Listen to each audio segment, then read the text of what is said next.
श्रीराम नमस्कार. आज 8 फेब्रुवारी 2026 श्रीमद भगवद गीता व मनुष्य जीवन भाग 57. मागच्या भागामध्ये भगवंतांना अर्जुनाने प्रश्न विचारला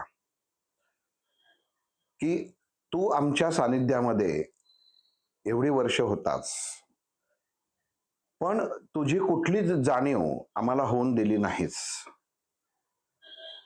दुसरी गोष्ट, ज्यावेळी तू आम्हाला ज्ञान द्यायला पाहिजे होतास त्यावेळी तू आम्हाला ज्ञान दिलं नाहीस.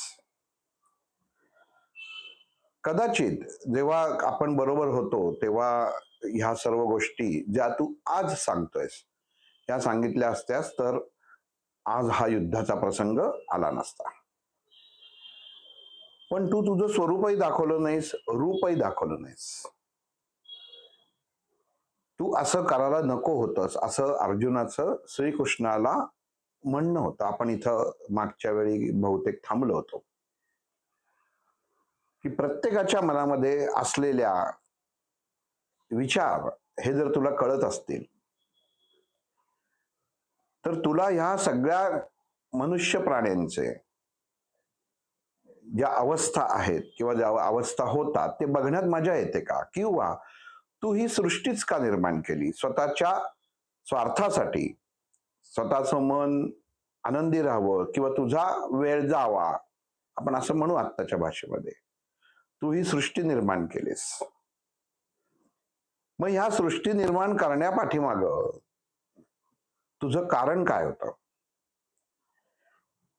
एखादी गोष्टीची निर्मिती करायची आणि त्या गोष्टीवरती नंतर त्याच्या बाबतीत घडणाऱ्या गोष्टींवरती मजा घेत राहायची किंवा त्याच्यावरती आपण अडकून राहायचं, ह्याच्यातच तुला आनंद आहे का, रस आहे का? हे रहस्य काय आहे हे तू सांगितलंस तर बरं होईल, असं अर्जुन भगवान श्रीकृष्णाला तेव्हा म्हणतो. कारण खूप वर्षाचा सहवास हा भगवंताचा ह्या कौरव पांडव आपण म्हणू दोन्ही कुटुंबियांना लाभलेला होता. भगवद्गीतेच्या दृष्टिकोनातनं किंवा मागील 2-3 भाग जर आपण पाहिले, ज्या तऱ्हेने भगवंतांनी अर्जुनाला सांगितलं होतं की समोरच्या माणसाचं मन, त्याचे विचार, त्याचं आचरण या अनुषंगाने मनुष्याची पुढची सर्व गणित ठरतात किंवा त्या अनुषंगाने त्याच्या बाबतीत न्याय केला जातो. जसं अर्जुनाने सांगितलं होतं की सगळे माझे गुरुबंधू आहेत, काका आहेत. त्यातून भगवंतांनी दुर्योधनाला सांगितलं होतं की दुर्योधनाची बुद्धी ही किती चांगली होती. आणि तेव्हा अर्जुन थोडासा एक आपण म्हणतो ना की चिडल्यासारखं झालं होतं. आपल्या शत्रू पक्षाची स्तुती जेव्हा एखादा आपल्याच पक्षातील व्यक्ती करते तेव्हा साहजिकच मनुष्य थोडासा चिडतो. त्याचं कारण असं होतं की भगवंतांनी अर्जुनाला सांगितले तर तू स्थितप्रज्ञ आहेस, तुला सगळं ज्ञानाची प्राप्ती आहे, त्यामुळे तू चुकीचं वागणं, एखाद्या हुशार विद्यार्थ्यांनी एखाद्या छोटा गणित न सोडवणं हे त्या हुशार विद्यार्थ्यावरती एक प्रकारचा प्रश्नचिन्ह उभं करणारी गोष्ट असते. पण एखादा ढ असतो त्याच्याकडनं माणसं कुठली अपेक्षाच ठेवत नाहीत, कारण त्याला माहिती असतं ह्याला काहीच माहित नाहीये, हा सोडवूच शकणार नाही. मग तसं इथं अर्जुनाला भगवंत म्हणतात की तू हुशार आहेस, सर्व ज्ञान प्राप्ती आहे, देहाच्या स्थिरतेची अशी स्थितप्रज्ञ चांगली उत्तम अवस्थेमध्ये कसं जगावं, कसं वागावं याचं तुला ज्ञान आहे.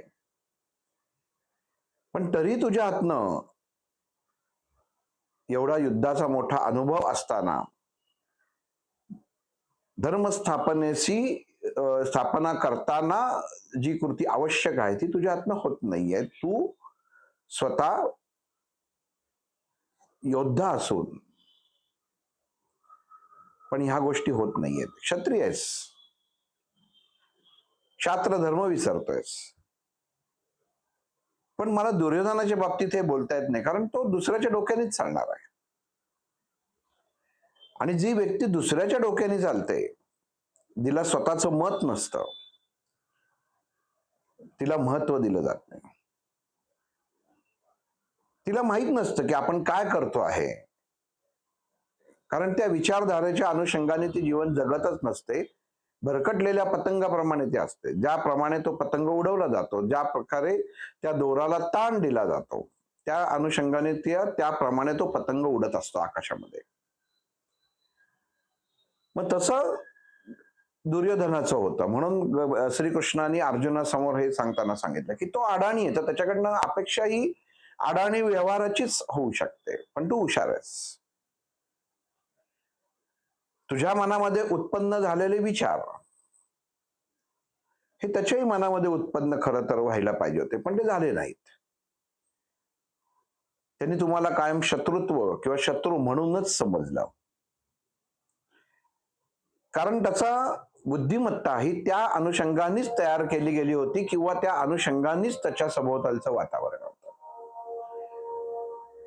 त्याचा स्वतःचा मामा जो स्वतःच्या कुटुंबियांचं बदला घेण्यासाठी आला होता, त्याची त्याला भणक पण नव्हती.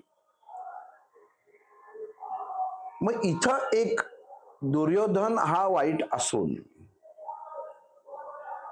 आपलं फक्त उत्तम व्हावं, आपलं चांगलं व्हावं, आपल्याला सगळं प्राप्त व्हावं ह्यासाठी हलका काम करून जगत होता. शकुनी सांगतोय, स्वतःचा मामा सांगतोय, त्यावरती विश्वास ठेवत होता. त्याच्या आजूबाजूचे जे सर्व होते ते त्याला भडकवत होते, पण त्याच्या लक्षात येत नव्हतं. कारण त्याच्या मनामध्ये एवढी एकच गोष्ट होती की हस्तिनापुरावरती राज्य करणं आणि त्याचा युवराज मीच असणं आणि माझ्या प्रमाणेच हे सर्व घडायला हवं. वास्तविक दोघांचंही शिक्षण बालपणी असताना एकाच आचार्यांच्याकडे झालेलं होतं, द्रोणाचार्यांकडे. एकाच ठिकाणून वाढलेली होती, पण एकाच झाडाला लागलेली फळं, कधी कधी एखादं फळ उत्तम लागतं आणि त्याच फांदीला दुसरं फळ सडकं लागतं.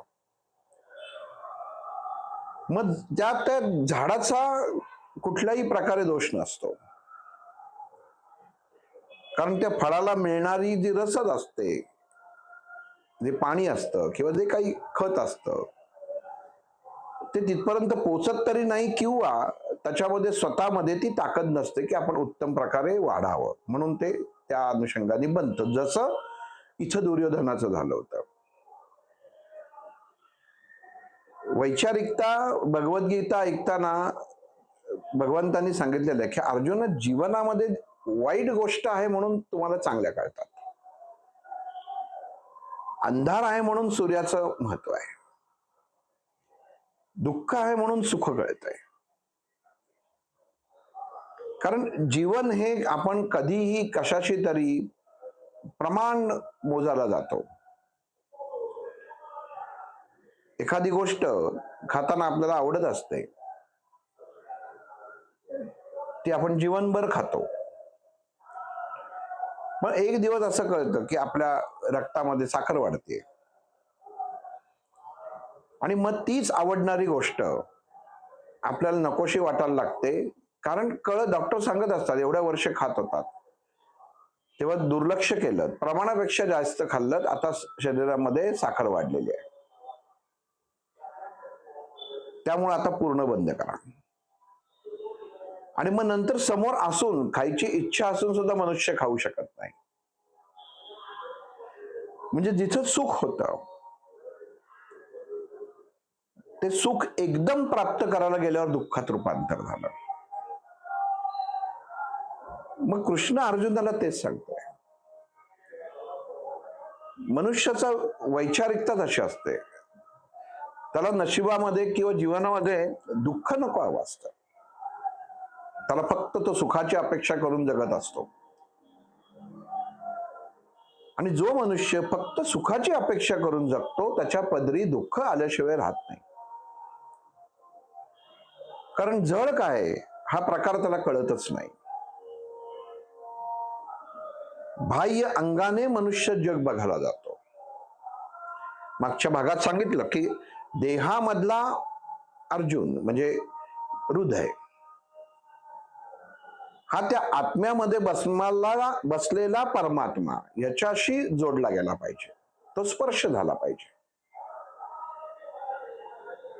आणि हा स्पर्श होताना त्याच्यात कुठल्याही भावना येता कामा नये. कारण भावना हा आवेग आहे. ज्या अर्थी भीष्माचार्यांच्या बद्दल अर्जुनाला कळवळा होता, त्या अर्थी तो त्या हृदयापासून त्यांचा जोडला गेलेला होता. आणि तिचं त्याला भगवंत दिसला नाही. जर भगवंताशी एकरूप असता, हा प्रश्न अर्जुनाने कृष्णाला केला होता, तू आमच्या बरोबर होतास पण आम्ही तुला ओळखताच आलं नाही. त्या अनुषंगाने भगवंत उत्तर देत आहे,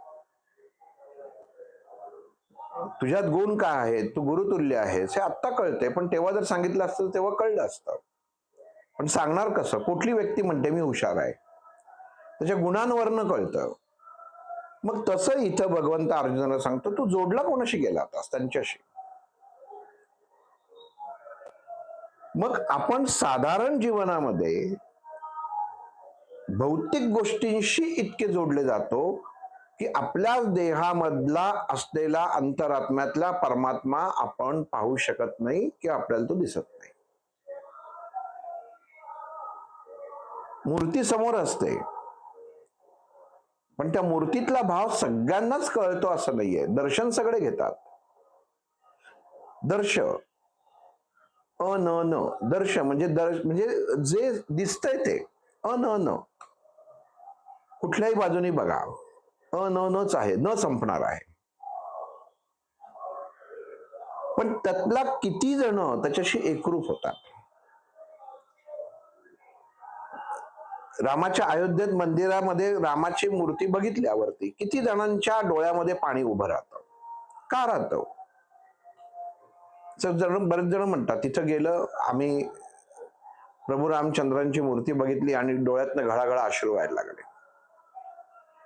पण कधी आपण मनाला प्रश्न करत नाही की का व्हायला लागले? मग ते दोनच पैकी एक तर शेजारचे वाहत असतात म्हणून आपले वाहतात असं आपण दाखवतो, किंवा मग आपले ते त्या भावनिक अवस्थेमधनं आपण त्या भगवंताशी जोडलं गेलेलं असतं. मग इथं जेव्हा भगवंत अर्जुनाला सांगतात की तुझ्या बरोबर होतो, पण तू मला ओळखलं नाहीस, म्हणजे ही दृष्टी तुला हवी, मला नाही. मनुष्याला भगवंत किंवा परमात्मा ओळखण्याची दृष्टी दिलेली आहे, पण ती आपण करत नाही. स्थितच आहे, बाहेर कशाला शोधायला पाहिजे? तुझी अवस्थाच इतकी द्वंद्व आहे पार्था, तू गोंधळलेल्या अवस्थेत आहेस म्हणून तुला आतमधली निरव शांतता दिसत नाही. मनुष्य शांतता शोधण्यासाठी, आनंद शोधण्यासाठी अशा निर्जन डोंगरामध्ये, हिमालयात अशा ठिकाणी जातात, शांत सगळं. एखाद्या कुठेतरी जंगलात जाऊन आश्रमात राहतात, शांत. पण वास्तविक ती शांतता नसून तो तुमच्या मनाशी चाललेलं एक युद्ध असतं. मन शांत नसतंच, तुम्ही प्रयत्न करत असता. मन हे चंचल आहे, तसं ते अचल पण आहे. एखाद्या गोष्टीवरनं पहिल्यांदा प्रतिक्रिया ही मन देतं.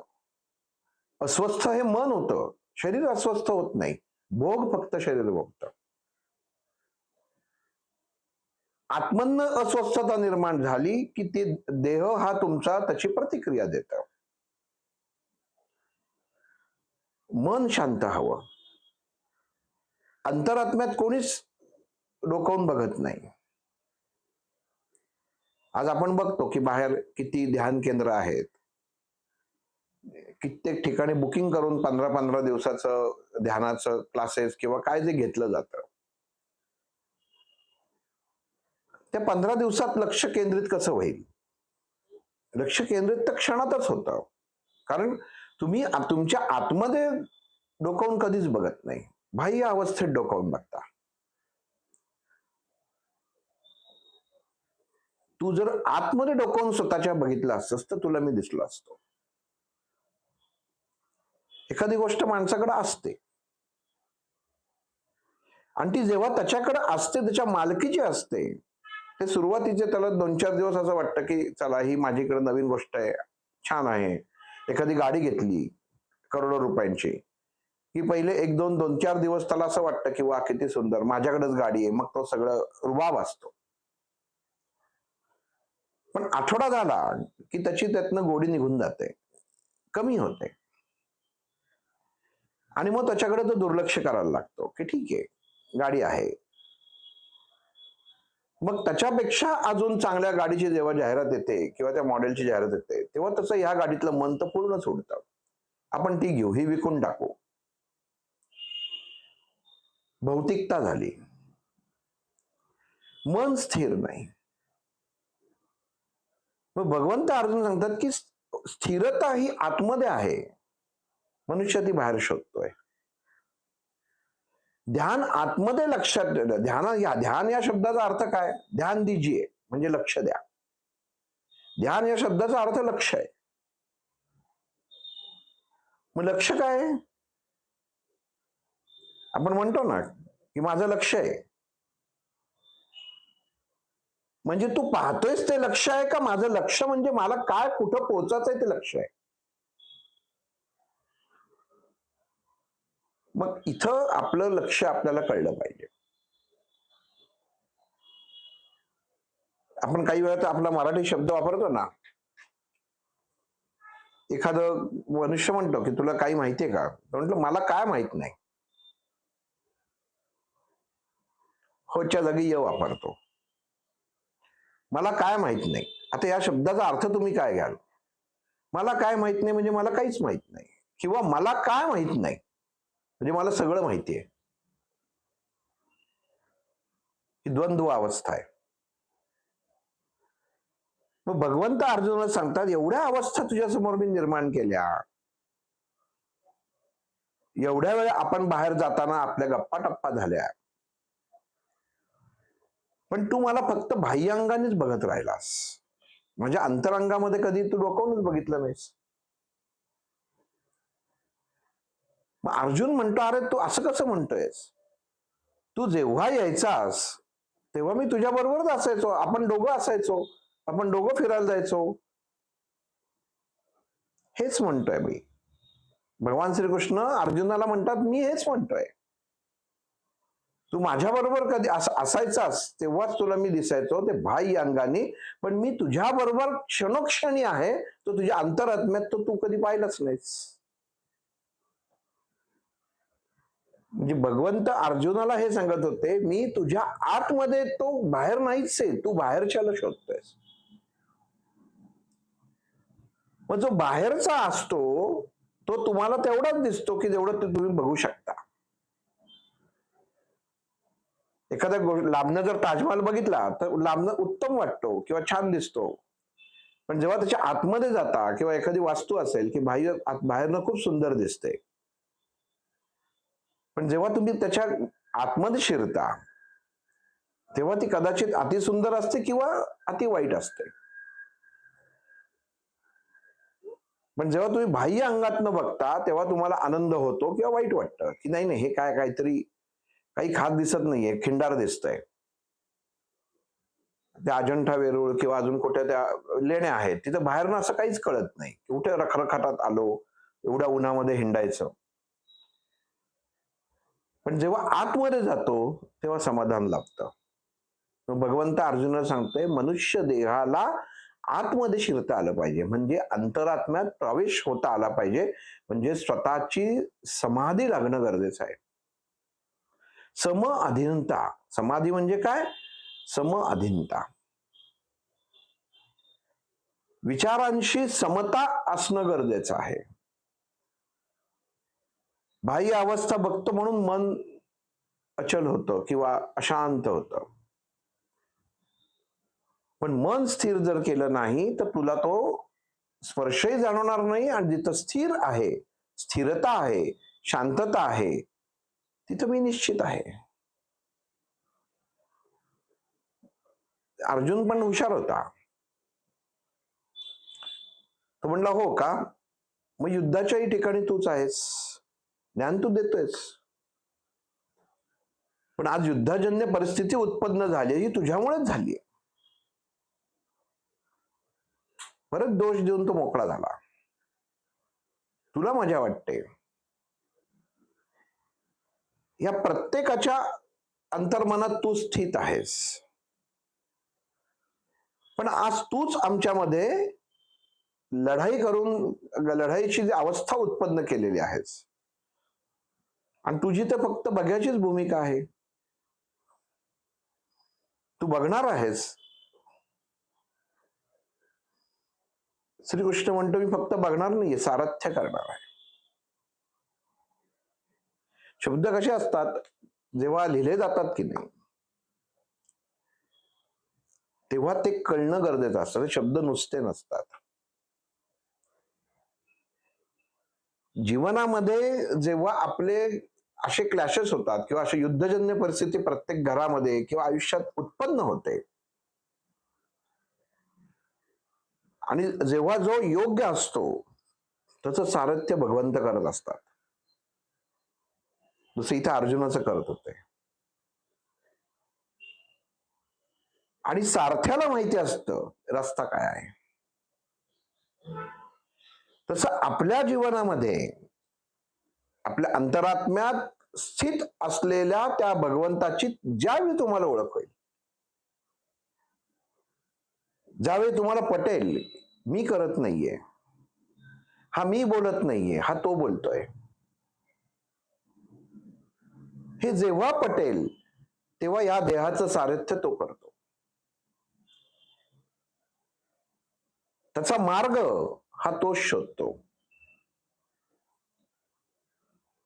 आणि आयुष्याच्या त्या स्थितीला आणून तोच उभा करतो.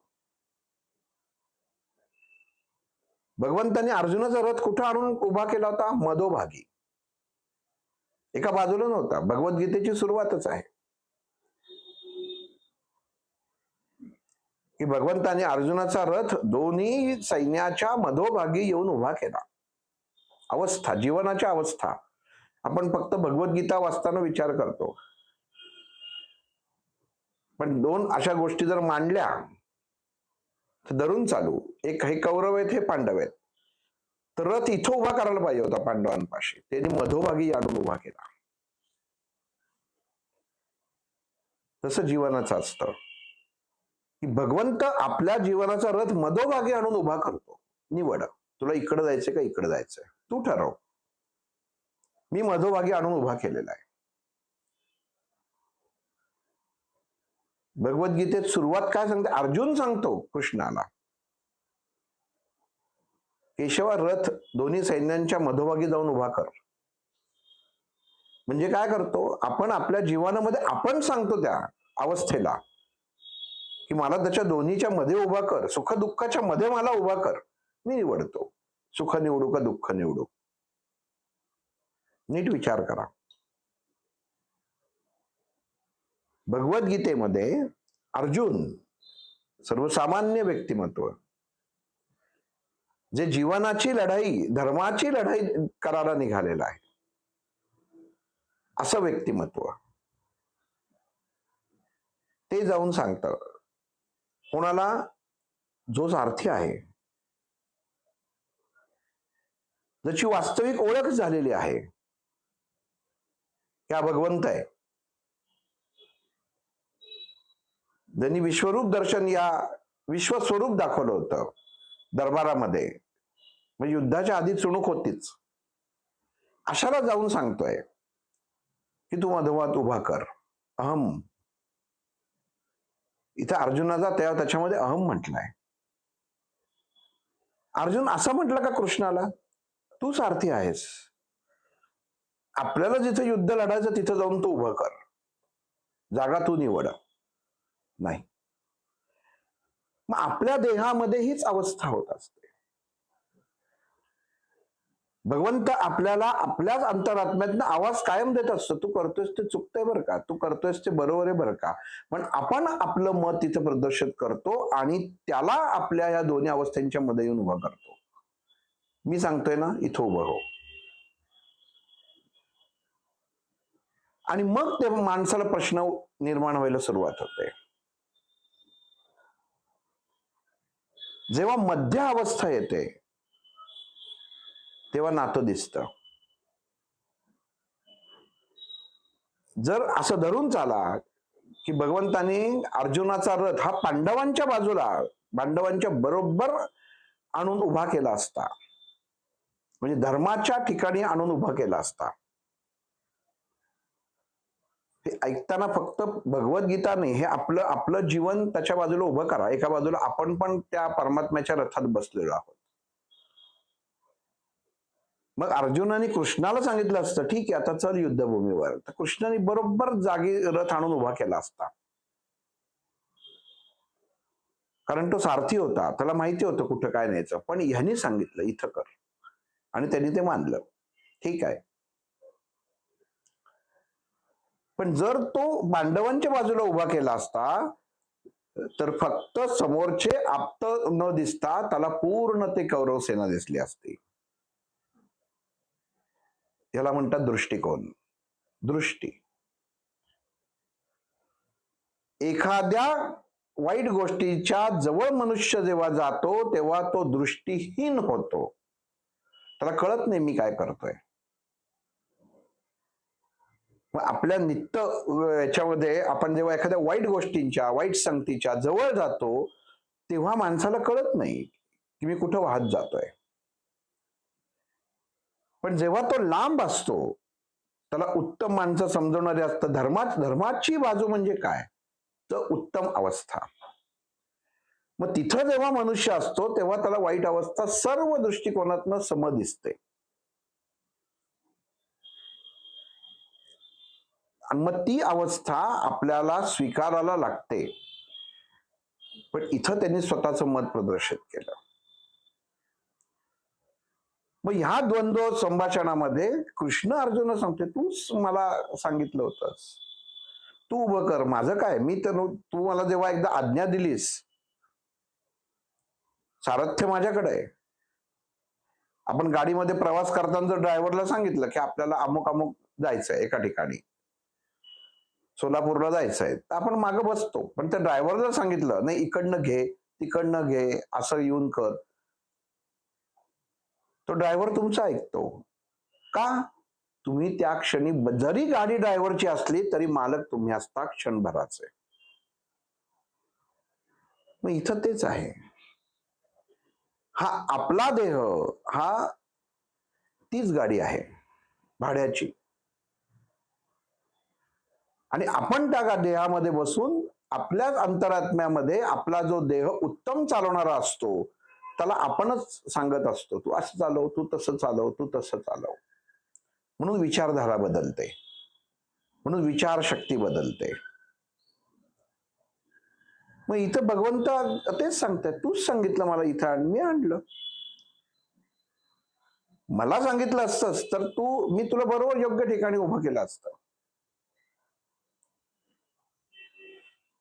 आणि तू जे म्हणतोयस ना की सृष्टी का निर्माण केली, तर सृष्टी निर्माण होतच नाही, ही या ब्रह्मांडात असतेच. त्याचं दर्शन जेव्हा होतं तेव्हा त्याला प्रगट होणं असं म्हणतात. आपण असं म्हटलं की एखादं दूध तापत ठेवलं, कोणाला विचारलं ह्याच्यात पनीर आहे का रे, म्हणलं नाही हे दूध आहे.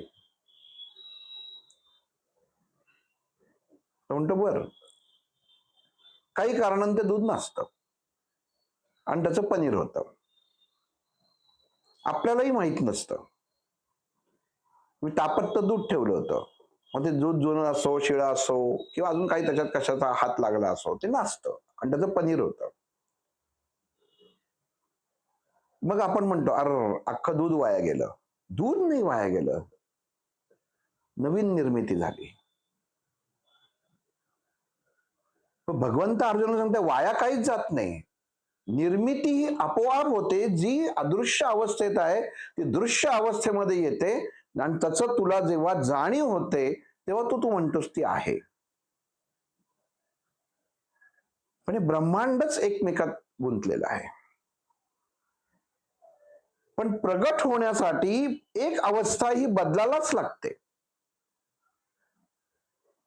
ती मी नाही बदलत, ती निसर्ग बदलतो. दूध कसं आपणच आणतो ना, देव आणत नाही, आपणच आणतो. तापत आपणच ठेवतो. पण नाचलं की आपण म्हणतो अरे देवा नाचलं. म्हणजे करतो सर्व आपणच, म्हणजे उत्तम विचार सुद्धा आणि वाईट विचार सुद्धा आपणच करतो. त्याचं कामच नाही. तो म्हणतो मी फक्त बघत असतो. मी अगोदरच सर्व निर्माण करून ठेवलेलं आहे. सगळी कल्पना हवेमध्ये अगोदरच मोबाईलचे टॉवरवाले ट्रान्समिट करून ठेवलेले आहेत. तुम्ही फक्त नंबर फिरवला की तो इकडचा फोन तिकडं त्या नंबर योग्य असेल तर लागतोच. मग भगवंतानी ही सृष्टीची, ह्या विश्वाची उत्पत्ती अगोदर करूनच ठेवलेली आहे. आपण त्याच्यामध्ये नंतर ओढलं गेलेलो आहोत. आपण म्हणतो यांनी शोध लावला. होतच. होतं म्हणून शोध लागला. बघ इथं अर्जुन कृष्णाला म्हणतो की तू त्याच्यामध्ये करून तू बघत बसतोस नुसता. जन्माला कशाला घातलास? भोग कशाला दिलेस? तुला जर माहिती आहे की हे वाईट होणार आहे तर तू त्याला जन्मालाच घालायचा नाही. तो म्हणतो मी नाही घातलं. मी अवस्था निर्माण केली, भोग तुम्ही उत्पन्न केलेत. एखाद्या गोष्टीला आपण म्हणलं की मद्य गधरलं. मद्याची निर्मिती या ब्रह्मांडातच झालेली आहे. पण देव ती बुद्धी देत नाही की तिथं जाऊन तू दारू पी. पण त्याच्यापासून जेव्हा रोग होतो, जेव्हा त्याच्यापासून लिव्हर डॅमेज होते, तेव्हा मग देव आठवतो तू तेव्हाच मी नकोच करायला पाहिजे होतं. पण तेव्हा उशीर झालेला असतो. हे कर्माचं फळ झालं. मग भगवंत इथं अर्जुनाला तसंच म्हणते, सृष्टी अगोदरच निर्माण आहे. ब्रह्मांडाची निर्मिती ब्रह्माने अगोदर करूनच ठेवलेली आहेत. हे कण आहेत फक्त. ते जोडले गेले की अवस्था आणि पदार्थ निर्माण होतो. आणि मनुष्य त्याच्या दृष्टिकोनातनं ते निर्माण करतो. मी ठरवलेलंच आहे. एखादं भांड तयार करताना कुंभार कसं त्याच्या डोक्यामध्ये जो साचा असतो तो आत असतो, उतरवताना बाहेर उतरवतो. बाहेर असतो का त्याचा आकार तर बाहेर नसतो, आकारात असतो. चित्र तसंच अर्जुन मनुष्य अगोदर विचारांमध्ये तयार करतो आणि मग ते सत्यात उतरवतो. उत्तम जर विचार केला तर त्याचा तुम्हाला घडा चांगलाच असतो. पण वाईट विचार केला तर त्याप्रमाणेच तुमचं भविष्य म्हणजे जो पुढे येणारा काळ आहे त्याच अनुषंगाने निर्माण होतो. आणि मागच्याच भागात सांगितलं, इंद्रप्रस्थ ज्या अद्भुत गोष्टींनी तयार केलेलं होतं. एखादी जर स्त्री अंगावरती खूप असे दागिने भरपूर घालून जर रस्त्यातनं जायला लागली तर चोरांना काय बोलवायला लागत नाही, चोर येतातच. कारण मोह तुम्ही उत्पन्न करता. कारण काय करता? तुम्ही त्याचं प्रदर्शन करता. एखाद्या वेळी ती बाई म्हणेल प्रदर्शन काय करायचंय? मी खरेदी केलेलं, माझ्या पैशाने खरेदी केलेलं आहे, मी घालणार. पण जशी गोष्ट उत्तम तशीच ती वाईट असते. म्हणून भगवंतांनी सांगितलं जीवनाच्या ज्या अवस्था आहेत, मनुष्य ज्याला चांगलं म्हणतो ती वाईटच असतं, त्याला ते चांगलं दिसत असतं. माशी बघ, माशी ज्ञानेश्वरीत माशीचं उदाहरण दिलंय. 100 पदार्थ असतात गोड त्या हलवायाच्या दुकानाच्या बाजूला किंवा वरती ठेवलेले. ती त्याच्यावर बसत नाही, ती जाऊन त्या गटारातच बसते. हिची निर्मिती मीच केली आहे. पण मानसिक अवस्था, वैचारिकता ही प्रत्येकाने प्रत्येकाची निर्माण केलेली आहे, त्याची निर्मिती प्रत्येकाने केलेली आहे. त्याला मी काय करणार? अवस्था तुम्ही निवडायची, अवस्था मी निवडणार नाही. मी माझं काम करत असतो, पण तुमचाच बघाचा दृष्टिकोन नाही. शकुनी जेव्हा म्हणतो दुर्योधनाला, अरे त्याचा सारथी कृष्ण आहे, तो युद्ध कसं हरेल. दुर्योधन शकुनीला म्हणतो, तू काय माझा मामा आहेस का काय आहेस, आतापर्यंत तुझ्या विचारांनी वागत आलोय, सगळ्या गोष्टी तुझ्या विचारांनी करत आलोय, तू मूर्ख आहेस. तो म्हणतो, तू शकुनी ह्याला दुर्योधनाला 5 गावं देऊन टाकायला पाहिजे होतीस, सौदा सोपा होता, पण तुझा अहंकार जागृत झाला, तुझ्यातला अहम जागृत झाला. इथे गंमत बघा शकुनीची. बदला तर घ्यायचाच होता, 100 जणांना मारायचं होतं, पण लगेच अनुमोदन दिलं असतं, नाही नाही नाही तू करतोयस ते योग्य आहे, तर ते कदाचित कोणाच्या तरी डोळ्यावर आलं असतं. म्हणून अगोदर सांगायचं, सांत्वन करायचं, उत्तम सल्ला द्यायचं, केलेलं नाटक. 5 गावं घ्यायची होतीस, ती दिली असतीस तर हे झालं नसतं. आज तुला कळायला पाहिजे की ज्याचा सारथीच कृष्ण आहे, तो युद्ध कसा हरेल. हे एका बाजूने फक्त सांगायचा प्रयत्न शकुनीने दुर्योधनाला केला. कशाला? दुर्योधनाची मानसिक अवस्था तर नाही ना, असं म्हणत तर नाही ना, मामा तुम्ही म्हणताय ते बरोबर आहे, देऊन टाकू, 5च्या जागी 10 गावं देऊन टाकू.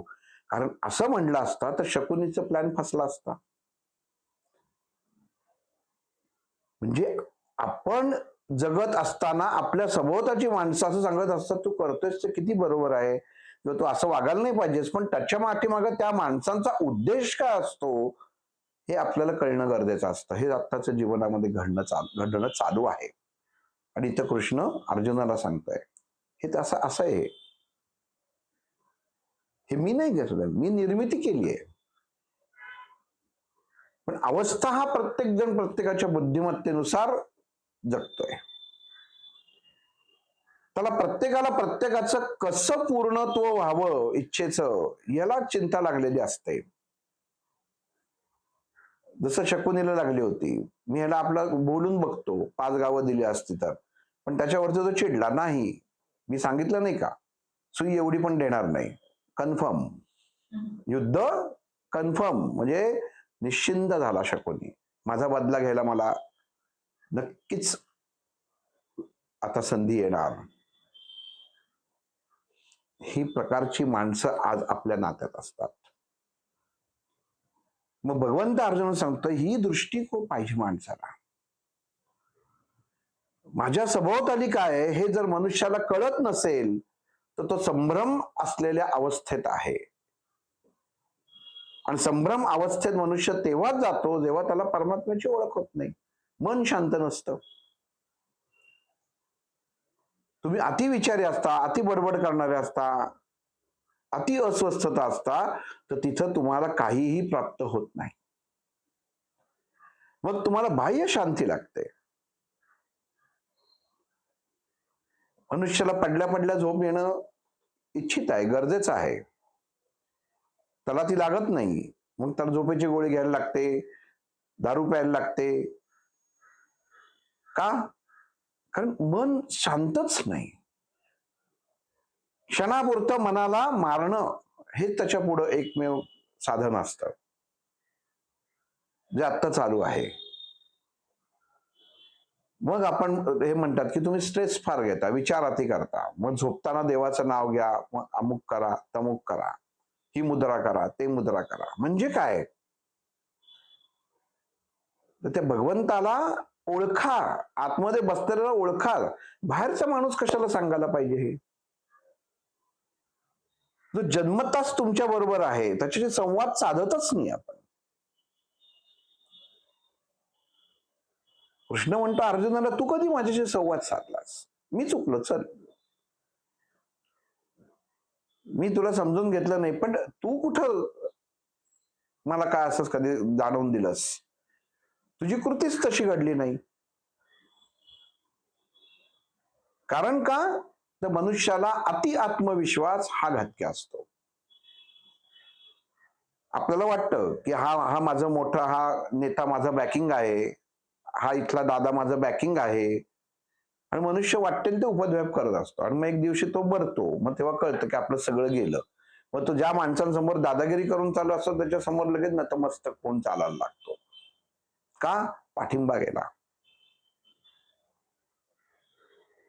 मग खोटा आत्मविश्वासाने मनुष्य जगत असतो. त्याला असं वाटत असतं मीच करताय, माझ्याशिवाय घडणारच नाही, या सृष्टीचा निर्माता मीच आहे. इथं भगवंत अजून एक गोष्ट गंमत बघा. आपण म्हणतो ना देव देवतांना पूजावं. कधी आपण विचार करतो का देव कोण आणि देवता कोण? देव देवतांना पूजलं जातं. देव हे स्थिर तत्व आहे आणि देवता हे हलणारं आणि बदलणारं तत्व आहे. आमच्या घरामध्ये देवघर आहे. मग त्यातले देव कुठले आहेत? गणपती, कृष्ण, लक्ष्मी देव आहेत. आणि मग देवता कुठल्या आहेत? मग आपण म्हणतो खंडोबाचं हे आहे, टाक आहे, ह्याचा टाक आहे, त्याचं हे आहे, अमुक आहे, महाराजांचा फोटो आहे, ते आहेत. ह्या देवता. महाराजांचा फोटो देवता नाही होत, ते संत आहेत. मग देवाचं करायचं का देवतांचं करायचं? माणसाला कधी प्रश्नच पडत नाही. आपण एकच समजून जातो, एकच आहे. देव आणि देवता एकच नाही. मग आत्मा आणि परमात्मा, आत्म्यातच परमात्मा आहे म्हटल्यावर काय? मग आत्म्याची ओळख काय? देव. का परमात्माची ओळख देव? तर परमात्मा हा देवतत्वाचा आहे आणि आत्मा हा देवता आहे. देवता बदलत असतात, देव बदलत नाही. आत्मा देह बदलतो पण परमात्मा एकच असतो. प्रत्येक मुलगी लग्न झाल्यानंतर तिला दुसऱ्या आपल्या सासरी जाते, तिथल्या इथल्या देवता वेगळ्या असतात, तिथल्या देवता वेगळ्या असतात. पण माहेरी पण गणपती असतो आणि सासरी पण गणपती असतो. परमात्मा आहे. आत्मा बदलला, मग देह बदलला पण परमात्मा तोच आहे. मग त्याची ओळखच नाही.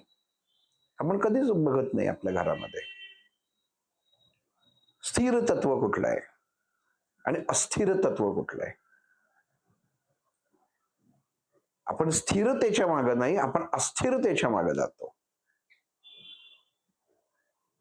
अमुक देव ह्या इकडं ह्यांना जा, कालभैरवाला जा, ही सगळी त्या मूळ देवतांची, महादेवाची जे मूळ आहे त्याच्या ज्या उपशाखा आहेत, आपण त्या सगळ्या उपशाखांना जातो. प्रत्येक कित्येक माणसांचं ह्या उपशाखांवरतीच प्रेम असतं. संत असतात त्यांच्यावर प्रेम असतं, पण जो मूळ आहे, परमात्मा आहे, त्याच्यावर कधीच आपण नसतं. एकदा ह्याच्यात एक गोष्ट आठवली म्हणून सांगतो की परमात्म्याशी एकरूपता कसं असावं. जसं आपण पौराणिक कथा वाचतो तेव्हा तसं एकदा नारद मुनी त्या रुक्मिणीकडे जातात आणि म्हणतात मला काय असं वाटत नाही की श्रीकृष्णाचं तुमच्यावर जास्त प्रेम आहे, त्या गवळणींवर जास्त प्रेम आहे, वाटतं तुमच्यावर काय जास्त असेल. म्हणजे आपण कित्येक गोष्ट असं बघितलं की कित्येक प्रसाद नारद मुनीमुळे. नारद कोण आहेत?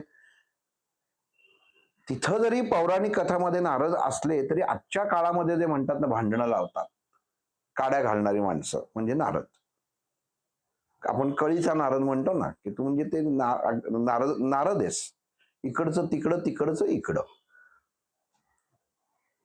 तसं ते रुक्मिणीला सांगतात. झालं, रुक्मिणी चिडते. आणि आता जसं आपल्या महालांमध्ये असतं तेव्हा तेव्हा महालांमध्ये एक कोपगृह, म्हणजे तिथं रागवलं की तिथे जाऊन राहायचं, असं ते कोपगृहामध्ये जाऊन ती राहते. आणि कृष्णाला कळत नाही की काय भानगडे, ही काय, हिला काय झालं. आणि मग त्याच्या कानावरती येतं की असं असं नारदांनी काडी टाकलेली आहे. की तिला सांगितले, या गवळणी मला जास्त प्रिय आहेत, ही काही जास्त प्रिय नाही. तर ठीक आहे, काय हरकत नाही. तो म्हणतो मी पण एक सोंग करतो आणि तो डोकं दुखाचं सोंग करतो. माझं डोकं प्रचंड दुखतंय. आणि इतकं की मग तो 5-6 दिवस आपल्या महालाच्या बाहेर येत नाही. मग सगळे म्हणायला लागतात की महाराज कुठे गेले? दिसत नाहीयेत. सगळे चिंता करायला लागतात. मग सगळे म्हणतात की महाराजांचं डोकं दुखतंय. वैद्य येतात, अमुक हे येतं, सगळं येतं, पण ते काय डोकं काय थांबत नाही त्याचं. रुक्मिणीला कळतं. मग ती कोपगृहातनं बाहेर येते, कृष्णाकडे येते आणि विचारते काय झालं? म्हणतो, नाही डोकं दुखतंय, थांबायला तयार नाही. सगळ्या गोष्टी होतात. नारद मुनी येतात. जी काडी लावली असते तो मनुष्य बरोबर तिथं पोचतोच. तसा तो पोचतात कृष्णापाशी आणि विचारतात काय झालं भगवंता, काय झालं? मी काय करू तुमच्यासाठी सांगा. तुमच्यासाठी काही पण. हा जो मध्ये जो असतो ना काड्या लावणारा, हा दोन्ही बाजूनी बरोबर जिथं फायदा तिथं तो लोणी खाणारा असतो. तो म्हणतो सांगा महा याच्यामध्ये. तो म्हणतो काय करणार? उपाय आहे माझ्याकडे पण कोण करणार नाही. तो म्हणतो तुम्ही सांगा तर खरं. मी त्यातनं मार्ग काढतोच, असं होतच नाही. नारदाकडे कुठला मार्ग नाही. तो म्हटलं कोण जर त्याच्या पायाची धूळ मला जर देणार असेल, त्याची पट्टी बनवून माझ्या डोक्याला बांधणार असेल, तर माझं डोकं थांबेल. झालं. तर नारद म्हणतो एवढंच ना? रुक्मिणीकडे जातो. स्वामी म्हणतायत असं असं पायाची धूळ त्याची पट्टी बांधली कपाळाला की माझं दुखणं थांबेल. हे त्यांनी मार्ग सांगितलाय, सोल्युशन दिलंय. ती म्हणती काय वेडा आहेत का तुम्ही? माझ्या पायाची धूळ आणि स्वामींच्या कपाळाला? शक्य नाही म्हणते. मला नरकात जायचं नाहीये. करत करत नारद मुनी अगदी सत्यभामेपर्यंत जातात. कोणी तयार होत नाही. सगळ्यांना त्याच्यामध्ये विचारतात एवढं आहे, भगवंताच्या कपाळाला धूळ पायाची कोण लावणार आपल्या? आणि करत करत शेवटी परत कृष्णाकडे जाऊन म्हणतात की काय महाराज दुर्दैव आहे, मार्ग सापडेना, कोणीच तयार नाही आणि मी तरी कसा लावू? मलाही बरोबर वाटत नाहीये हे. म्हणजे तू असं कर वृंदावनात जा आणि तिथं कोण काही जमतंय का? झालं. नारद मुनी वृंदावनात जातात. तिथं सगळ्या त्या गोपिका, राधा वगैरे सगळ्या बसलेल्या असतात आणि त्यांना सांगतात, ते सगळे विचारतात कसं आहे भगवान श्रीकृष्ण, कसं आहेत, आमचा कान्हा कसा आहे? ते सांगतात नाही नाही सध्या खूप तब्येत डाऊन आहे, डोकं दुखतंय. म्हटले मग तू उपचार केले नाहीत का? म्हणे नाही ना. उपचार असा आहे की त्याचं औषधच मिळत आहे. ते म्हणजे असं काय आहे? ते म्हणले काही नाही,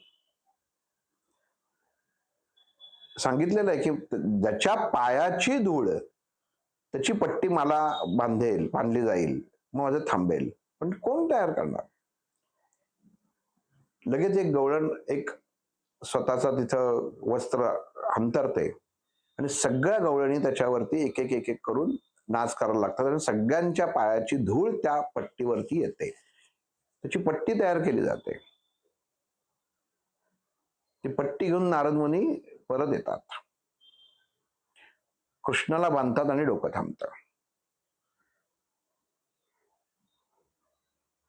रुक्मिणी येते आणि विचारते कसं काय थांबलं, कोणी दिली पट्टी? असं कोण आहे की माझ्या स्वामींच्या डोक्याला त्याची धूळ लागावी, असं एवढा स्वामींपेक्षा मोठा असलेलं कुठलं व्यक्तिमत्व आहे? भगवंत म्हणतात त्या गवळणी आहेत, ज्या भक्त आहेत, ज्या माझ्यासाठी आसक्त आहेत.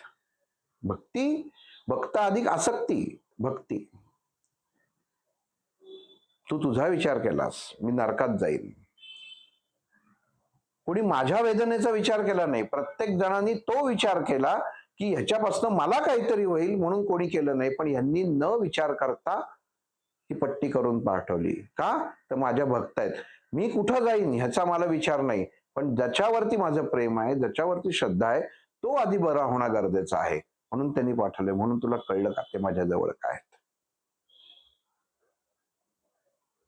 अर्जुनाला भगवंतानी ह्या गोष्टी कशा असतात, ह्या गुंफणं का गरजेचं असतं. आपल्या जवळ शक्ती असते, पण आपण ती बघताना काय अनुषंगाने ती समजून जातो की हे माझंच आहे,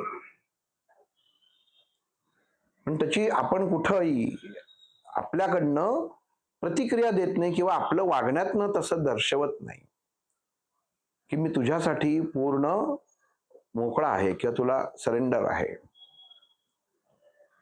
अर्जुनाने कधीच केलं नाही कृष्णाच्या बाबतीत, म्हणून त्याला तो दिसला नाही. त्यांनी तो मित्र या अवस्थेतच पाहिला, आणि ज्यावेळी कळलं की हा काहीतरी वेगळा आहे, त्यावेळी मनातले विचार तेच होते, हा तर काय आपलाच मित्र आहे.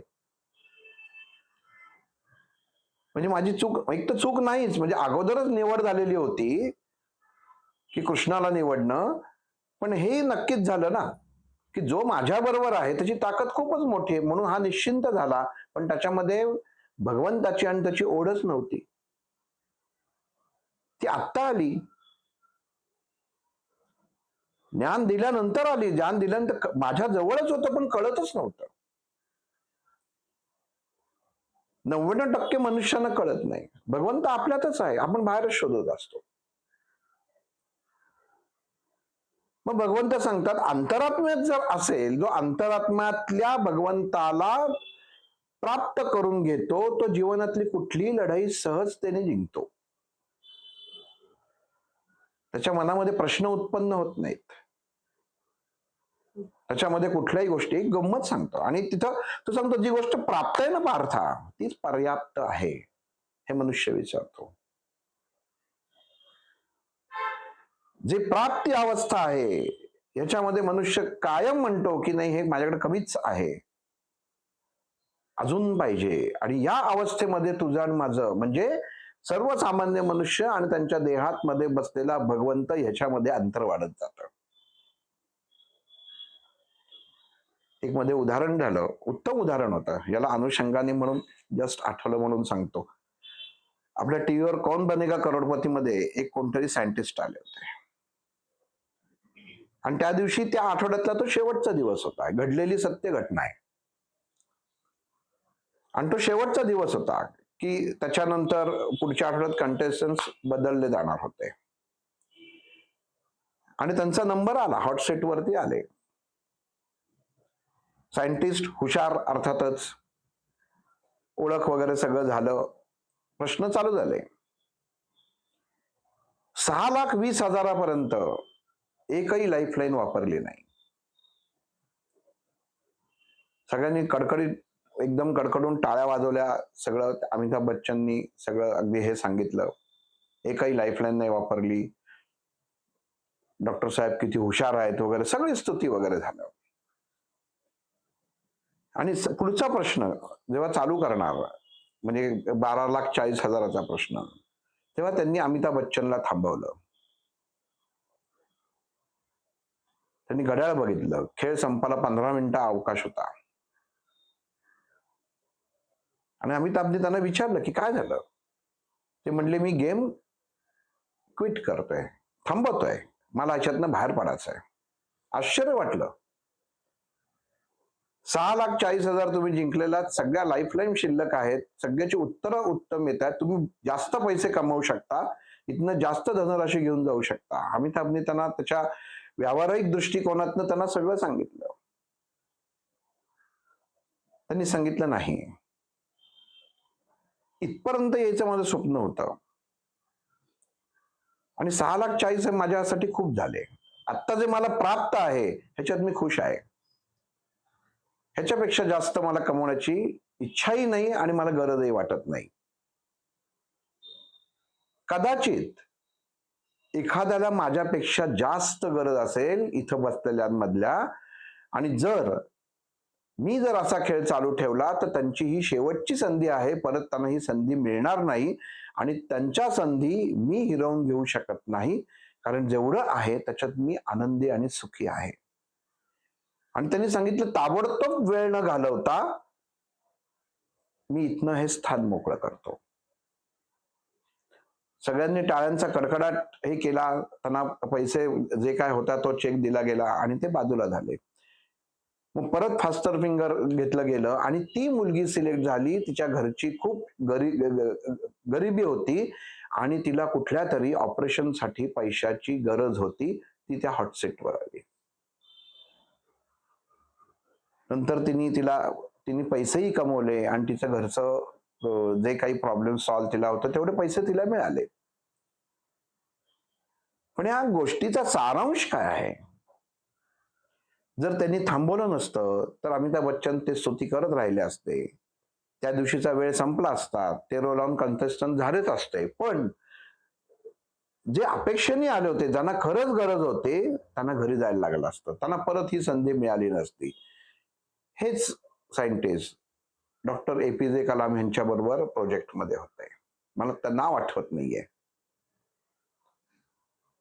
पण त्यांनी सांगितलं जे प्राप्त आहे हेच माझं पर्याप्त आहे. मनुष्याला जी अवस्था प्राप्त असते तीच आपली जीवनातली पर्याप्त अवस्था आहे. त्यांनी ज्या क्षणी मनुष्य स्वीकारेल त्या क्षणी त्याच्या जीवनातली दुःखांचा आवेग किंवा दुःखांचा वेग त्याच्या जीवनामधनं जायला सुरुवात होईल. समाधान हवं, आनंदी हवं. तू आनंदी नाहीयेस. भगवंत परत इथं अर्जुनाला हे उदाहरण एक सोडून द्या. आता लक्षात आलं प्राप्त पर्याप्त म्हणून सांगितलं. पण भगवंत अर्जुनाला सांगतात तू आनंदी नाहीच आहेस. तुला काय आनंद आहे? तुला आता कळलं की मी तुझ्या बरोबर होतो. पण तुझ्या डोक्यात तेच आहे ना की केलंय मीच. म्हणजे अजून तू करतेपणा हा तूच घेतोयस. अर्जुन म्हणतो छे असं कसं होईल? मी तर तुला असं जाणवलं का की मी तुझ्यापासून वेगळा आहे? म्हणतो बरोबर आहे पार्था, मला कधीच जाणवलं नाहीस तू माझ्यापेक्षा वेगळा आहेस. पण एवढं मला माहितीये की मी तुझ्यापासून वेगळा आहे. कृष्णाला अर्जुन आपल्यापासून वेगळा आहे कधीच जाणवलं नाही. पण अर्जुनाला कृष्ण हा परमात्मा आहे हे कळलंच नाही. त्यामुळे कृष्ण कायम अंतरात्म्याने लांबच राहिला. फक्त बाह्य अवस्थेतनी तो अर्जुनाच्या जवळ होता. म्हणतात अंतरात्मक शक्ती जर मनुष्याला कळली नाही तो जीवनामध्ये यशस्वी होत नाही. आपल्या देहामध्ये काय चाललंय, विचारांमध्ये काय चाललंय, कुठं अशांतता आहे, हे युद्ध तिथलं नाहीये. तुम्हाला सांगितलंच, मधोमध आणून उभं कर. मी कायमच तुझा हुकमाचा ताबेदार आहे. तुला जन्माला घातलं तिथपास मी फक्त तुझंच ऐकतोय. माझं काय ऐकतच नाही. माझी चालतच नाही काही. सतत चालत नाही. कारण तू मला जोडलाच गेलेलं नाहीयेस. हे सर्वसाधारण मनुष्यासाठी पण आहे. पहिली झाली, दुसरी झाली, 10वी झाली, 12वी झाली, ग्रॅज्युएशन झालं, नोकरीसाठी धडपड, लग्नासाठी धडपड, मुलांसाठी धडपड. फक्त एवढंच आयुष्य माणसाचं राहत आहे. व्यावहारिक. आणि त्याच्यामध्ये भगवंत आहे. गरज असेल तेव्हाच त्याचं आवाहन. पण मी नाही तुला सोडलं. लहानपणी होता तेव्हाही तुझ्या बरोबर खेळायला मीच होतो. मोठा ये तेव्हाही खेळायला मीच होतो. पण तू मला स्वतंत्र दिलं नाहीस. तू मला कुठं आतमध्ये पाहिलंच नाहीस. तू मला दर वेळी भेटायला गुरुवारी मंदिरात येतोस. सोमवारी मंदिरात येतोस. पण मी तुझ्यातच आहे. ते कधीच डोकावलं नाहीस. मनुष्य जर अंतरात्म्यातल्या परमात्म्याला जोडला गेला नाही तर त्याला बाह्य अवस्थेमध्ये जायला लागतं. मग मंदिरात जायची कारण काय? तो आतच आहे. आतला कळला की बाहेरचा आपोआप कळतो. पण आतला कळत नाही म्हणून बाहेरचं बघायला लागतं. मनुष्य वाईट तेव्हाच वागायला सुरुवात करतो तेव्हा त्याला अंतरात्म्याची जाणीव होत नाही. कारण तेव्हा तो अहम असतो. अहम ब्रह्माचे असतो. मी म्हणतोय तेच खरं. बघा आता ऍक्सिडेंट झाला. वाटलं तरी होतं का त्यांना की घेतलेलं उड्डाण हे शेवटचं उड्डाण असेल. भगवंताचं गंमत बघा कशी, भाग्याची गंमत कशी असते बघा. त्यांच्या पत्नीनं तरी वाटलं असेल का उद्या आपल्याला उपमुख्यमंत्री पदाची शपथ घ्यायची? आपण म्हणतो की ती घेतली. आपण सहजतेने क्रियांना पुढे जातो, बाह्य अवस्थेला पुढे जातो, पण अंतर गोष्टींमध्ये हा भगवंत परमात्मा काय खेळ खेळत असतो हे आपल्याला कळत नसतं. आणि मग दुसऱ्या दिवशी ती होते. साधी अवस्था बघा, आपल्या घरात एखादी गेले तर व्यक्ती आपण 10 दिवस कोलमडून जातो. पण इथं दुसऱ्या दिवशी रडत आनंद अश्रू गाळले पाहिजे का दुःखाश्रू गाळले पाहिजे? घटना तर उत्तम घडली. आयुष्यामध्ये प्रमोशन झालं, उपमुख्यमंत्री पद मिळालं. स्वप्न पण बघितलं नसेल कधी, पण मिळालं, त्या क्षणी मिळालं. कसं मिळालं? भगवंताने ठरवूनच ठेवलेलं होतं, हे घडणारच, पण दिसत नाही. काळाने ठरवूनच ठेवलं होतं, हा घाला घालणारच. सगळ्यात जास्त एक्सपिरियन्स पायलट त्याच्यावरती होता. पण जेव्हा मनुष्याचा आत्मविश्वास हा अति आत्मविश्वास होतो, तेव्हा त्याच्या दृष्टी अधूर होते, दिसत नाही, आणि मग ऍक्सिडेंट घडतात. मग इथं तेच भगवंताने अर्जुनाला सांगायचा प्रयत्न केलाय. ऍक्सिडेंट एकदम होतच नाही, कुठंतरी अगोदर कल्पना दिलेली असते, जाणीव दिलेली असते. पण ते असं होतं का की त्यांच्या आजूबाजूला ज्योतिषी नसतील? 100 नाही, 1000 ज्योतिषी असतील. त्यांच्या गाड्या बघितल्या असतील आपण कधी कधी, 27 27 90 90 18 18 अशा गाड्या असतात. त्यांना वाटतं की यांनी भाग्य बदलतं. पण अंतरात्म्यात असलेल्याला कायम फसवतच असतात. राजकारण आहे, इथंही राजकारणच चालू आहे. कौरव पांडवांचं महाभारत घडणं म्हणजे काय? राजकारणच आहे, राजाच कारण. डोळ्याने आंधळा, बुद्धीने आंधळा. माहिती असून बुद्धीने आंधळा म्हणजे काय? माणसाला माहिती असतं इथं धोका आहे, तरी तो ती गोष्ट करतो. त्याला बुद्धीने आंधळा म्हणतात. त्याला माहिती होतं की हा कृष्ण ज्याच्या बाजूने आहे त्याच बाजूने विजय होणार, हे माहिती होतं तरी नाही. प्रेम, प्रेम आंधळ बनवतं. मुलावरचं प्रेम. अख्ख्या भगवद्गीतेत बघा, एकही धृतराष्ट्राने ओळ अशा ऐकल्या नाही की कुठला श्लोक उत्तम सांगितला, काय सांगितलं, माझ्या मुलाची अवस्था काय, त्याची आत्ता पोझिशन काय, त्याची स्थिती काय, एवढंच सांग. त्याच्या व्यतिरिक्त काही नाही. धृतराष्ट्र जेव्हा मारायला शेवटच्या क्षणी जेव्हा पोचतो, तेव्हा सुद्धा हीच अवस्था. माझा मुलगा उठला का, तेव्हा सुद्धा हीच अवस्था होते. आणि हा संजय, मग व्यासाने तेव्हा त्याची दृष्टी थोडीशी डगमगीत करून टाकली. आता संपलं, पिक्चर संपत आला, आता गरज नाही.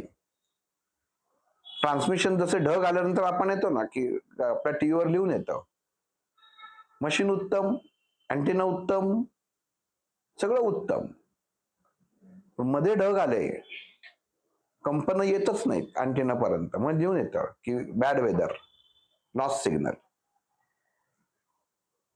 तसं व्हायला लागलं संजयाचं की काहीतरी दिसत नाहीये महाराज. नाही नाही नाही, तू सांगच काय घडलं माझ्या मुलाचं. पण एकदम ट्रान्समिशन घालवलं नाही त्यांनी, व्यासांनी थोडं थोडं थोडं घालवलं. मग आपल्या देहाचा संजय कोण आहे? आपला दृष्टिकोन, विचारधारा. आपल्याला दिसतंय समोर काय घडतंय, अंतरात्म्यामध्ये तुम्ही तेवढंच पोचवता जसं तुम्हाला आकलन होतं, जेवढं तुम्हाला पाहिजे ना तेवढंच तुम्ही पोचवता, ज्यांनी तुम्ही आनंदी व्हाल. मग दृष्टी एक दिवस अधूवत जाते आणि कळतं हे सगळं जे आहे ना, हे सगळं डगमगीत, हे संपतंय. आणि तेव्हा पाहायची शक्ती जाते. आणि जेव्हा पाहायची शक्ती जाते, जेव्हा जो ऐकणारा असतो अंतरात्मा म्हणजे देह तोही निस्तेज व्हायला सुरुवात होते. मन खचायला लागतं. अमुक ऐकलं, अमुक पाहिलं, मन खचतंय. आई गेली, बाबा गेले, काका गेला, मामा गेला, भाऊ गेला. खचायला लागलं. मन काय आहे? स्वीकृत नाही, स्वीकारणं नाही, अवस्था स्वीकारणं नाही. भगवंत अर्जुनाला सांगतायत, अवस्था स्वीकारली मनुष्यानी की त्याचं जीवन सुखी होतं. आत्मा जर देह बदलत असेल, हे जर दिलेलं आहे, सुरुवातीलाच सांगितलं असेल, पण आपण कायम हे करत असतो. कधी वाचतोय, किती आपण वाचवायचा प्रयत्न करतो, वाचवायचा प्रयत्न करतो, त्याच्यात गुंतून जातो. तसं दुःख ते दुःख आपण उपभोगतो. वाईट वाटलं, आई गेली माझी. किती दिवस? काळ हे औषध आहे. 1 वर्ष फोटो ठेवाल, 2 वर्ष फोटो ठेवाल, 3 वर्ष ठेवाल. तुम्ही जिवंत आहेत तोपर्यंत फोटो राहील. पुढची पिढी फेकून देते. स्वतःच्या घरात काढून बघा, कोणाच्या घरामध्ये पंजोबांचे किती फोटो आहेत? अगदी बोटावर मोजणारे एवढी माणसांचे असतील, बाकीच्यांचे कोणाचे नसतात. सध्या पिढीतला फोटो पुढची पिढी फेकून देते. ही आमच्या आईची आजी किंवा आईची सासू होती म्हणून करते, नंतर टाकून देतात. इथं पाहिजे चित्र, इथं हवं. भगवंत अर्जुन सांगतात, तू बाहेरच बघित राहिलास, मला आतमधनं पाहिलंच नाहीस. ही तुझी अवस्था जी आज झालेली आहे, सगळं डळमळीत अवस्था आहे, तर ही तू आजही मला बाह्य अवस्थेतच बघतोयस. अर्जुन कृष्णाला प्रश्न करत होता ना, की मधुसूदना तू मला सांग. अर्जुन, कृष्ण उभा आहे, अर्जुन खाली बसलेला आहे. वाकलंय कोण? परमात्मा.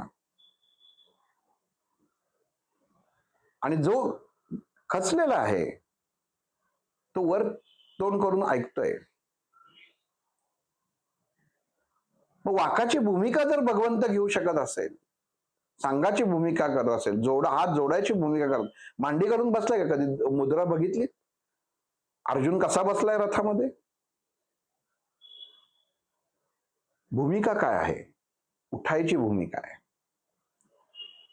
स्थिरतेची भूमिका नाहीये. ज्या अवस्थेत अर्जुन बसलेला आहे त्या रथामध्ये दाखवलेलं आहे चित्र बघा, त्याच्यामध्ये कधीही कुठल्याही क्षणी उठायची भूमिका आहे ती, कारण त्याचा रोलच तसा होता. कधी भगवंत सांगेल आणि उठवेल सांगता येत नाही. मग असं मांडी घालून बसलेला मनुष्य बघा, उठायला वेळ लागतो. पण अर्जुन ज्या अवस्थेमध्ये त्यांनी आसन धारण केलं होतं, त्यातनं मनुष्य पटकन उठू शकतो. ही अवस्था आहे. आणि मग तिथं सांगत होता, बाह्य अवस्थेमध्येच अर्जुन अजून त्या कृष्णाला प्रश्न विचारत होता. अंतरात्म्यात प्रश्नच नव्हता. चित्रपट आतमध्ये तयार आहे, पण पाहिलाच नाही. तो बाहेरनच प्रश्न विचारतोय. का? समाजासाठी. परत द्वंद्व आलं. कृष्ण काय अर्जुनाला माहितीच होता, पण आज रोल तसा होता, सर्वसाधारण माणसाचा रोल होता. अडाणी माणूस भगवंताला बाहेरच शोधतो. त्याला असं वाटतं की मंदिरात गेल्यानंतर 10 खेटे घातले की माझे प्रॉब्लेम सॉल्व्ह होतील. कसे सॉल्व्ह होतील? आतमध्ये बसलेला आहे, त्याला तिथल्या तिथं हाक मारली तर सॉल्व्ह होतील ना. तो काय मग बरोबर आहे, तुम्ही तिथपर्यंत कशाला जाता? इथं तर जिवंत स्वरूपात आहे, तुम्ही तिथं बाहेर मूर्त स्वरूपात बघता. भगवंतानी इथं अर्जुनानी दाखवून दिलेलं आहे की तुम्ही बाहेर कृष्ण नाही, आतमध्ये कृष्ण पाहिजे. पण समाजाच्या दृष्टिकोनातनं त्यांनी प्रश्न केलाय की जो बाहेर उभा आहे ना, निदान त्याला विचारावं. आणि मधोमग अवस्था ही आपण नाही, ती भगवंतानी ठरवायची. आपण आदेश देऊन मोकळा होतो. अंतरात्म्यातला भगवंत असेल तर ठीक आहे, तू आहेस जसा आहेस, जी प्राप्त आहे हेच पर्याप्त आहे. भगवंता तू माझ्या जीवनात ही अवस्था आणलीस ना, मी त्याच्यात खुश आहे. चांगली असो वाईट असो. अश्रू सांगतच नाहीत, आनंदाश्रू आहेत का दुःखाश्रू आहेत. अश्रू अश्रूच. भाव कळवतात. आनंदाश्रू आहेत का दुःखाश्रू आहेत. म्हणजे मूळ तेच असतं. पण भाव प्रदर्शित होताना कळतं, अरे हा रडतोय, आनंदाश्रू आहेत. दोन्ही अवस्थेत रडतच असतो. पण एक आनंदाचे असतात आणि एक दुःखाचे असतात. पण भगवंत निर्मिती तोच करत असतो. बाह्य अवस्थेतनं बघत आपण असतो. म्हणून भगवंत इथं अर्जुनाला सांगतात, बाह्य अवस्थेमध्ये जग मनुष्य जेव्हा बघतो ना, जीवनामध्ये संघर्ष जास्त जाणवतात. अंतर्मनातनं जर दृष्टी किंवा समाज बघायला तू सुरुवात केलीस, तर तुला कळेल हे सर्व खोटं आहे. फक्त तू आणि मीच आहे ते खरं आहे. हे सगळं मिथ्या आहे. तू जरी जिंकलास तरी मिथ्या आहे आणि ते जरी जिंकले तरी मिथ्या आहे. लढाई तुझी आणि त्यांची नाहीच, ही फक्त धर्माची स्थापनेची आहे. योग्य मार्ग. धर्म काय सांगतोय? पुढच्या पिढीसाठी. युद्ध का केलं? पुढच्या पिढीसाठी. भगवद्गीता काय? पुढच्या पिढीसाठी. आत्तासाठी नाही. केव्हा रचलेलं आहे? दृष्टिकोन काय आहे? पण आत्ता तो दृष्टिकोन कळणं गरजेचं आहे. मुलांना फक्त भगवद्गीता वाचा, गीतेचं पठण करा हे सांगून उपयोग नाही होत. अंतरात्म्यातला भगवंत दाखवणं गरजेचं आहे. स्वतःला ओळख, स्वत्वला ओळख. डॉक्टर काय म्हणायचे? आतनं सुगंध आला, कस्तुरीचा सुगंध आतनं येतो, नाभीतनं. त्याला लिहायला लागत नाही की कस्तुरी मृगे. पण ते खूप कमी. एखाद्यालाच हा आनंद प्राप्त होतो. सगळ्यांना कळत नाही. का? तर वाईट विचारांनी दुर्गंध घ्यायची सवय झालेली असते. बघा आपल्या सभोवताली सुगंधापेक्षा दुर्गंधच जास्त आहेत. सुगंधाची ओळखच नसते, म्हणून गंध आहे. आपण म्हणतो मला कशाचा गंधच नाहीये तुला. किती नित्य प्रयोग आहे हा शब्दाचा. मला काही कळलं नाही, कशाचाही गंध नाही. मग गंध नाही पण लावलंय देवाला, कपाळाला तूही लावलंयस, तरी तुला गंध नाही, म्हणजे एकरूपता नाही. अवस्थेशी एकरूपता हवी. ह्या कृती एकरूपता आणणारे आहेत. आपण नुसतंच उगाळतो, सहाणेवरती चंदन उगाळतो. मग सहाण कोण आहे? चौकोनी असते का? गोल असते. ही पृथ्वी गोल आहे. किती पाय असतात? 3. उत्पत्ती स्थिती लय. मग या 3 याच्यावरनं ही पृथ्वी तयार आहे. 80% देहामध्ये पाणी असतं. जलतत्व टाकलं आणि लाकूडाला चंदन म्हणजे आपला देह म्हटलेला आहे. आपण त्याच्याशी जेव्हा घर्षण करतो तेव्हा गंध उत्पन्न होतो.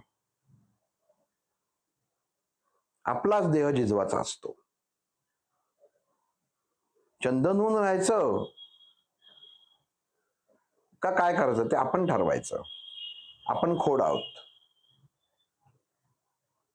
किती सुंदर त्याच्यामध्ये ह्याच्यात हे केलेलं आहे. आपण मूळ पण नाही आणि शेंडा पण नाही, आपण खोड आहोत. चंदनाचं खोड म्हणजे आपला देह, जो या पृथ्वी तत्वावरती घासला जातो.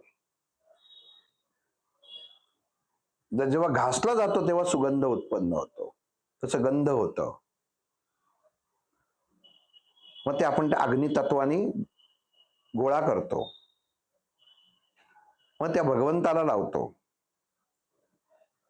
ज्या बोटांनी अग्नीची देवाणघेवाण होते, तत्व एकत्रित करण्याचं बोट, हे देवाचं गंध लावाचं बोट बर का. एकत्र हे कनेक्शन आहे. जसं एखाद्या बॉक्सला असतं ना, D2Hचं कनेक्शन वेगळं, टीव्हीचं वेगळं, तसं हे कनेक्शन आहे. देवाला लावायचं, मग तो गंध येतो. मग तिथला लावलेला आपल्यात निर्माण होतो, पण त्याच्यासाठी घासणं गरजेचं असतं. मग घासाला बल लागतं. मग त्याच्यात तुमचं जलतत्व तुम्हाला द्यावं लागतं. जलाचा भाग देहामधल्या जलतत्व जेव्हा कमी होतं तेव्हा देह स्थिर व्हायला लागतो. जो मनुष्य अस्वस्थ असतो त्याचं जलतत्व बिघडलेलं असतं. पाणी कधी हलत असतं, तसं आपल्या देहामध्ये जो 70% पाणी ते हलत असतं, म्हणून जलतत्व स्थिरावं. मग जेव्हा आपण घासतो, खोड घासतो त्या साहणेवरती, 6 आण षडविकार, या षडविकारांना आपण घासतो. काय घासतो? आपला देह. आणि मग घासलं की उत्पत्ती कशाची होती? गंधाची. सुंदर गंध तयार झालं. मी निर्माण केलंय. या षडरिपूंना मी ताब्यात ठेवलंय, त्यांना एकरूप झालंय. कशाने? जलतत्वानी. आणि आता आलेलं गंध म्हणजे या षडरिपू मी जेव्हा सोडतो घासून, मी झीज व्हायला पाहिजे माझी. चंदनाच्या खोडाची झीज होते, देहाची झीज झाली आणि भगवंताशी एकरूप झालो, त्याला म्हणतात गंध. त्याला दरवळतो, गंध दरवळतो.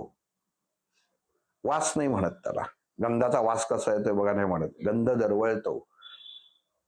दरवळणं हे सगळ्यांना घेता येत नाही. वास हा सगळ्यांना येतो.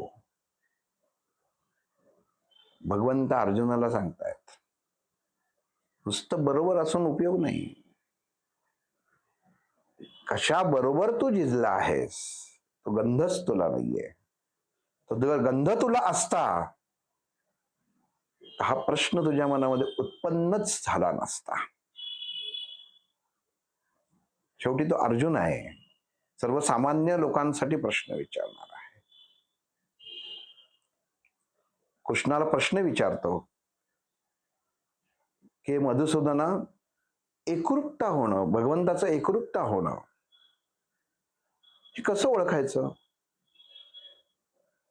तू माझ्यामध्ये आहेस हे मला आता मान्य आहे, पण तू आणि मी जुळलं गेलोय की नाही ह्याची काहीतरी एक खूण असेल ना. हे कसं ओळखायचं? का माझा मनुष्य व्यावहारिक ज्ञानामध्ये जर उत्तम फक्त व्यवहार असेल, आचार असेल, तर तो भगवंताशी जोडलाय एवढंच फक्त पुरेसं आहे. पण त्याची बुद्धी प्रसंगानुरूप बदलत असते. मग मनुष्याला कधी कसं कळेल की भगवंत तू स्वतः ह्या आत्म्याला जोडलेला आहेस? ह्याला आत्माराम म्हणतात. जेव्हा भगवंत हा आपल्या आत्म्याशी जोडला जातो तेव्हा तो आत्म्याचा राम होतो. आत्माराम त्याला म्हणतात. मग इथं भगवंत अर्जुनाला काय उत्तर देतात आपण पुढच्या भागात पाहू, तेव्हा आपला हा विज्ञान योग पूर्ण होईल. श्रीराम.